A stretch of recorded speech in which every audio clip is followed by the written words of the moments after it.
What's going on, everybody? My name is Elijah, and it's almost Halloween. If this holiday is something that you participate in, then I hope you, your friends, and your family all have fun dressing up, going trick-or-treating, eating candy, going to parties, doing whatever it is that you do. As for this week's build, I don't really have one. This is more of a test video. I've seen people use blood as a stain before. I've never done it myself, except for the few times I've accidentally cut myself and kind of just rubbed it into the wood, but I figured today's the day to test it out. I've also never seen anybody use blood to dye epoxy before. Maybe there's a reason for that, we'll find out. But with blood and skulls, I figured that I'm just getting into the holiday spirit.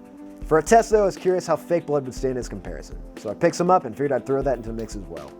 As for the real blood used in this video, I swallowed my fear of needles, contacted a doctor friend of mine, and asked him to draw some blood for me. Unless you know a trained professional who can do this safely and correctly, do not try it, you're probably just going to get yourself hurt.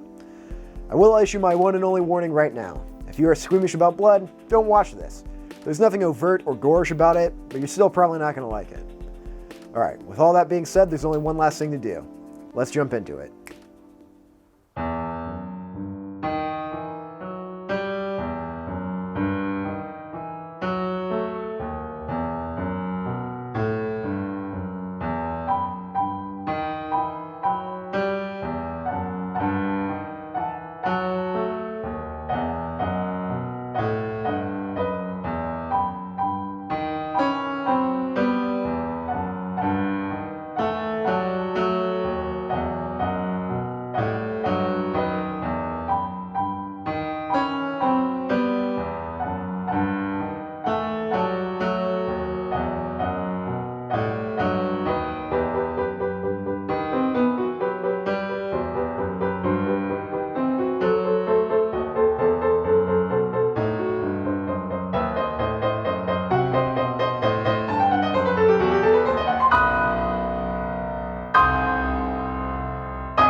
So that was that.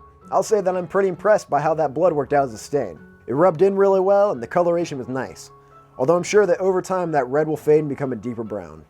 I'm also pleased with how the coloring worked with the finish. The blood epoxy mixture, however, was less of a win. It was just disgusting to mix, it smelled awful, and it didn't fully cure. That's probably due to the amount of moisture that was introduced to the mix. If I had added in less blood, maybe it would have worked out better.